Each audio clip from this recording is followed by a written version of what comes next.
Yo les postes, bienvenue dans cette nouvelle vidéo les postos en pleine Coupe du Monde. L'actualité est complètement folle, on va évoquer les matchs du jour, l'actualité du jour et les prochains huitièmes de finale de Coupe du Monde. Les postos, on connaît l'adversaire de l'équipe de France, la blessure aussi de Nuno Mendes qui pourrait être très compliquée pour le retour au Paris Saint-Germain. Alors la France, l'équipe de France affrontera la Pologne en huitième de finale de Coupe du Monde. La Pologne qui a été battue par l'Argentine de Messi, qui a raté un penalty. Honnêtement, j'ai regardé la Pologne sur ces trois matchs-là, ça me paraît très très faible.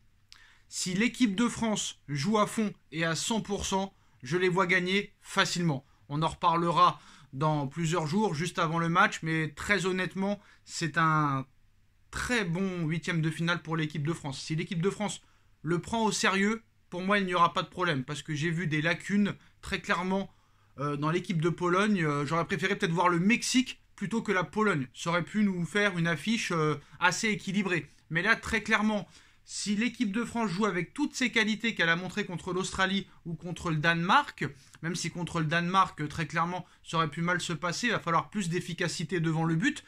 Très clairement, voilà. L'équipe de Tunisie, certes, a battu l'équipe de France, mais c'était l'équipe B, c'était les coiffeurs. Voilà, ils ont eu une chance, ils ne l'ont pas saisie. On sait très clairement que ce ne sera pas la même équipe contre la Pologne, donc il n'y a pas de souci à se faire. Après, peut-être un réveil, un sursaut des Polonais, mais franchement, j'ai du mal à y croire. Là, très clairement, c'est la France contre la France. C'est la France contre soi-même, très clairement. Il ne faut pas que la France se sente un petit peu, on va dire, supérieure à la Pologne. Il ne faut pas sous-estimer cette équipe de Pologne, parce qu'on voit des fois que quand des grosses équipes sous-estiment des petites équipes, ça se passe très mal. On va dire, exemple, l'Argentine contre l'Arabie Saoudite, ou l'Allemagne contre le Japon. Donc voilà, donc pour l'instant, hein, on a un Pays-Bas-USA, un Argentine-Australie, un France-Pologne, un Angleterre-Sénégal. Donc voilà, pas de très très grosses affiches sur le papier, mais ça pourrait arriver. En ce qui concerne la blessure de Nuno Mendes, hein, elle ressemble à celle qu'il a déjà eue cette saison avec le Paris Saint-Germain. À l'époque, il avait été arrêté 3 semaines, nous informe l'équipe. Bah voilà, là c'est plus grave que prévu pour Nuno Mendes, qui sera absent pendant 2 mois. Donc mauvaise nouvelle pour le Paris Saint-Germain, mais il devrait normalement être apte pour le match aller des huitièmes de finale de Ligue des Champions contre le Bayern de Munich. Il va rester avec l'équipe du Portugal jusqu'à la fin de cette Coupe du Monde. Le staff médical du Paris Saint-Germain ira directement le voir au Qatar. C'est une information Fabrizio Romano. Bon, 2 mois, ça me paraît quand même beaucoup. Et j'ai l'impression quand même que Nuno Mendes enchaîne les blessures. Pour moi, c'est l'un des meilleurs latéral gauche du monde. Peut-être même le meilleur latéral gauche du monde à l'heure actuelle. Peut-être derrière Alphonso Davies. Mais j'ai l'impression que toute sa carrière, Nuno Mendes va être abonné aux blessures. J'espère me tromper, mais ça fait quand même beaucoup depuis qu'il est professionnel. Hein.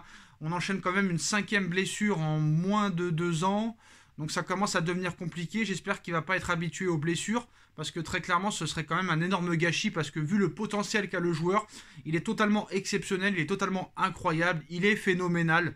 Même avant sa blessure avec le Portugal, c'était lui le meilleur joueur portugais. Voilà, on va pas se mentir. Très clairement, il marche sur l'eau.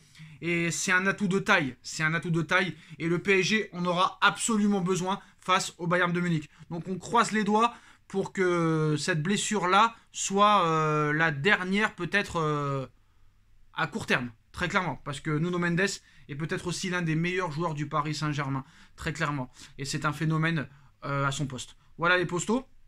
Alors, en ce qui concerne le but refusé à Antoine Griezmann, la FFF va déposer une réclamation auprès de la FIFA pour contester l'annulation du but d'Antoine Griezmann face à la Tunisie. Légalement, l'arbitre ne pouvait plus l'annuler au moment où il a consulté la VAR. Donc pour la FFF, hein, le but a été refusé à tort. Très peu de chance quand même que cette plainte vienne à bout, très clairement. La Tunisie a gagné et je ne pense pas que la FIFA annulera le but. Maintenant, la grosse information de cette journée, les postos, de ces dernières heures. Comme vous le savez, hein, les yeux sont rivés au Qatar, vu que c'est la Coupe du Monde, le plus grand événement sportif du monde.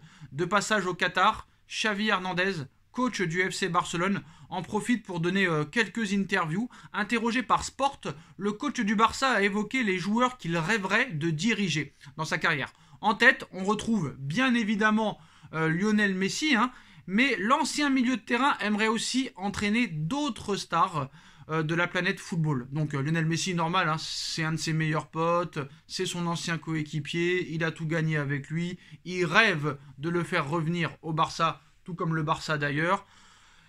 Alors, Xavi, en plus de Léo Messi, nous dit n'importe lequel des grands joueurs en France, Kylian Mbappé, je rêve de l'entraîner par exemple, Neymar, Messi, j'aimerais beaucoup aussi travailler avec eux, les entraîner.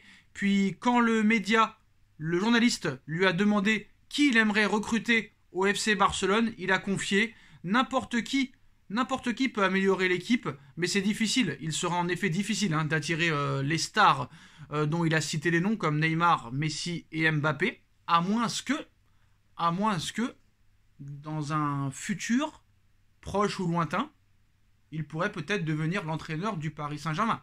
Faut pas oublier que avant d'entraîner le FC Barcelone, Xavi entraînait au Qatar. Donc, il est très proche de la famille royale, de la famille qatari.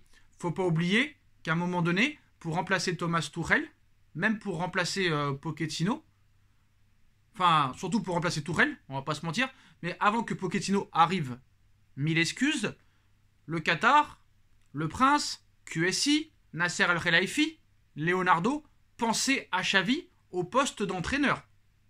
Même à l'été 2021, quand Pochettino a fait sa crise 6 mois après son arrivée, qu'il voulait revenir à Tottenham. Donc je pense qu'il a gardé des bons contacts avec l'émir du Qatar et avec Nasser Al-Khelaifi. On a vu que Xavi, pour l'instant, c'est pas le top au Barça. Éliminé dès les poules de Ligue des Champions. Deuxième en championnat espagnol. Donc pour l'instant, les objectifs sont loin d'être remplis. On a vu qu'il a été éliminé en Europa League l'année dernière. Bon, certes, il a remonté un petit peu le Barça au classement l'année dernière, mais pour l'instant, on est loin des attentes des dirigeants du Barça. Donc si jamais un jour Christophe Galtier viendrait à partir, parce que Christophe Galtier, ça m'étonnerait qu'il reste 10 ans entraîneur du Paris Saint-Germain. Déjà, si tu fais 2 ans au Paris Saint-Germain, c'est très très bien, c'est la moyenne des entraîneurs. Pochettino a fait que 1 an et demi.